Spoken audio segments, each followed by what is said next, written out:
All right, I hope you're ready to go on this road trip because today we're going to 4 different stops, and on the way I'm answering all your questions about content. We're sitting down with Simone, a weight loss coach. We even have content ideas that you can start putting into place today, so I hope you have your seatbelts ready and you're ready to get on this road trip. Let's go to stop number 1. On today's first stop, we're out here in the balcony and I have 4 different sticky notes with me. You're going to pick a number, and behind each of these you have a prompt, meaning a prompt that you can go out and create content with, because I know what most of the time keeps us stuck is not knowing what to create. So pick your lucky number, and behind you have the prompt of your next piece of content. Are you ready? Eeny, meeny, miny, mo, if you picked number 1, how does your brand or product stand out from others? So let's say you teach about personal finances. Whatever you are teaching about, it doesn't necessarily have to be something that you're selling. How does your brand? So why are you different from Dave Ramsey? Why are you different from everybody else that's talking about finance? Now, number 2, why are you qualified to help blank? So for example, let's say that now you are somebody that is in manifesting and wellness. Why are you qualified to help these women that you are helping with their manifestation process? Why? Each person has their own reason. Obviously, you feel qualified for something, so make a piece of content. This can be a video or post about this. If you picked lucky number 3, how did you get started? So this is your moment to actually share your story. Let's say if you teach about fitness, what got you started into this industry? Maybe you were feeling really bad like with your health and you decided to change, and you're like, hey, if I can do this for myself, I can do this for a lot of other people, and voila. Now, number 4, and last but not least, if you pick number 4 tips for someone starting out. So now let's say that you are somebody in the marketing field, right? You teach about social media. So 4 tips for somebody just getting started on social media, maybe using social media for their business. What are 4 tips that are going to help them? And there you have it. Now, for our next stop, we're going all into the quality of your content. How can you give it that professional feel? And for that, we're sitting down with Simone, so come along. All right, Simone is about to hop in. When I asked what questions you guys had about content, she had a really, really good one that I know a lot of you out there probably have the same exact one. So let's see what she has to say. So I have kind of dabbled a little bit into vlogging and just did it for myself while I'm working on a project, on a personal project to look back on. And I noticed when I see YouTube videos, YouTube vlogs, it looks so effortless. But when you do it yourself, the video is kind of, it's not straight. The video doesn't look edited. It doesn't look as great. The angles is kind of hard to like get it with your hand. It's also, I also find it challenging to turn the phone and have it this way, so the long way. So horizontal. YouTube, we're so used to vertical. Yeah, exactly. Yeah. And YouTube likes it the horizontal way. So one of the first things that I think is really, really important when you say it doesn't look as good, right? Mm-hmm. To make a video look as good, because I promise you, most of the people that you're watching are either using their phone or a camera that has really similar quality to this right here. It's most of the times about your environment and where you're in as well. So lighting will always, always, always make that big difference, and it doesn't really look as well. So if you're outside right now, as you mentioned, and as we see on your Instagram stories, when you go on walks, even if you're outside, it's darker now. It's the season, it's getting darker earlier. So what can you do? Those little lights that you put on your phone are a big, big, big difference, okay? You can go up from there, but that really does make a big difference to lighten up your environment, and that way, automatically, the video just looks better because we are drawn to light. When we see dark environments, it gives us a different feel. So that's number 1. Number 2 is on your phone settings, there is one spot where you can actually put the grid. The grid will enable you to look at the lines so that you can always make sure that you have it straight. So in photography, that's like a rule of like the level of thirds. I took like this small photography class, and that's something that I really remember, that it's like a good photo is always leveled up. And that's something that is really, really important for you to actually check, hey, okay, is it leveled or am I turned? Am I here? And that, like I mentioned, when you're holding it straight and you're moving around, of course, there's gonna be that wobbly feel, but there's different types of videos where it looks good and where maybe, hey, like if you're trying to go for a more professional feel and your camera is going like this, well, that's obviously not, not the best presentation and the best vibe that you're giving off. So like I told you, there's these little tiny tripods that you just put your phone up, and not only does it make it look better because you're stabilized, but as well as it helps you move around, keeping it stable. And it also gives you like an extra arm extension. So you're not as close to your face, right? But that people can actually see. So it kind of gives it like a wider angle where people can actually see your environment rather than just up here where, yeah, it's your face, but it's kind of like just your face.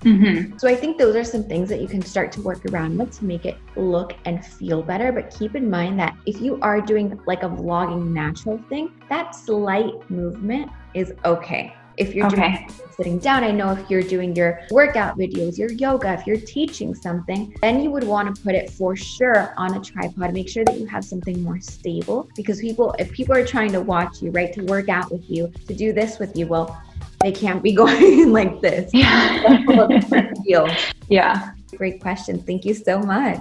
Yeah, thanks for answering them. And now you know, quality isn't just about your equipment. You don't need the last camera. You don't really need a mic. You can use your AirPods. You can use what you have right now, but it is about making the most out of it, using all the tools that you have. I didn't really touch on camera settings because I do have a whole video on that. So if you want to know exactly how to set up your phone so that you are recording in the highest quality, then check that out. And time for our third stop. We're talking all about time.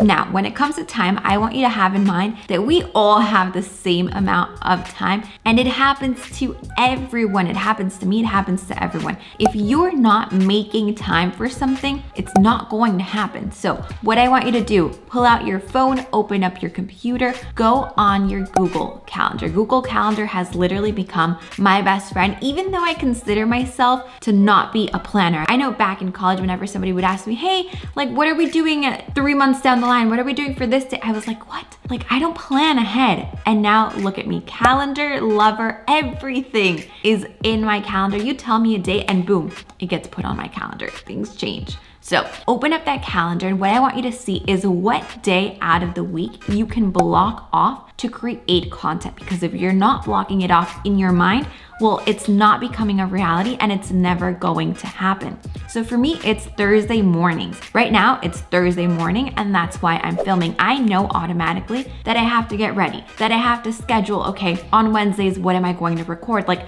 my mind already knows that's a thing because I've made it like a calendar habit. So find a day that works for you. Find a time that works for you. It doesn't have to be a whole day. It can just be, hey, maybe Saturday morning from 9 to 10. It can be 1 hour where you know that's your time to create content, to film those reels, to film those videos, and to pump your content out. Now, with that, we're driving into our fourth stop, which is a pretty important stop. And we're answering somebody's comment, which I think is something that we can all relate to. So somebody reached out and said, hey, I think I'm posting good content, but I'm not seeing results. So I get discouraged to continue posting. And it's okay. I feel like this has happened to everyone. This is something common, and this is something that a lot of people have to understand. Okay, it's not just about feeling motivated to do it, but you also have to see the results, because we're humans. We do something, it's like a reaction. If, then you get this, right? If I post content, then my business will grow. If I keep on showing up, people will recognize my brand and I will increase my brand awareness and all that good stuff. So the reality here isn't just about feeling motivated, but actually tackling the results. Why are you not seeing results with your content? The reality is, if you are not seeing results, it's probably because you are not calling out these results. So your results can be very different. It can be to get sales, it can be to increase the number of followers, subscribers, whatever that may be, to grow your brand awareness, to generate more collaborations, whatever that is for you. If you want something to happen, you have to set yourself up for it. If I want people to subscribe, I need to get them to subscribe. I need to mention, hey, if you're liking this, subscribe. Hint, hint, do it. Subscribe if you're liking this. Number 2, if I'm getting sales or if I'm getting signups, if I want to grow my database for my online business, well, I have to say, hey, if you want to be the first to know about this and this that's coming out, sign up. If you want to purchase something, sign up. Are you interested in taking this? Do this. Are you willing? Are you wanting one-on-one coaching? Do this. Are you ready to take action? Go here, click here, come visit, come in person, do this, do that, subscribe, send it to a friend, like it, comment, share it, save it. The result that you're waiting for need to be triggered by what you're doing, by what you're saying, by the content you're putting out, by what you're writing, by what you're basically creating. So think about, okay, if I want this to happen, what needs to happen? So let's actually look backwards and make sure that that's happening. Now, let's say that you know all that. You're like, Laura, I'm already doing that. I tell people to subscribe, yet I don't have subscribers. What can I do? Look at it from an outside perspective. If you were watching that, would you subscribe? You normally subscribe when you want more of that person, more of that similar content. Would you subscribe? What can you change if the answer is no? If the answer is yes, really put yourself to the side and think, hold on, am I saying yes just because this is mine or because this is actually good? Now, if this is actually good, maybe are you not reaching the right amount of people? If only 10 people are viewing your video, how can you expect to generate 20 subscribers? Then you would actually have to work back in your strategy and say, hey, how can I reach more people? Because if I'm reaching more people, then obviously more people will subscribe. If I'm reaching 2,000 people, of course, I can expect 20 subscribers. So it's really about not only looking out, but being logical on, okay, what's the previous step? And because of the previous step, then that's what I have to do. Let's say instead of subscribers, you were looking for more sales, as I mentioned before. Sales don't just happen miraculously, okay? People have to know you. They have to really validate certain points like, okay, this is what I'm looking for. This solves a problem. This is the right person to solve my problem.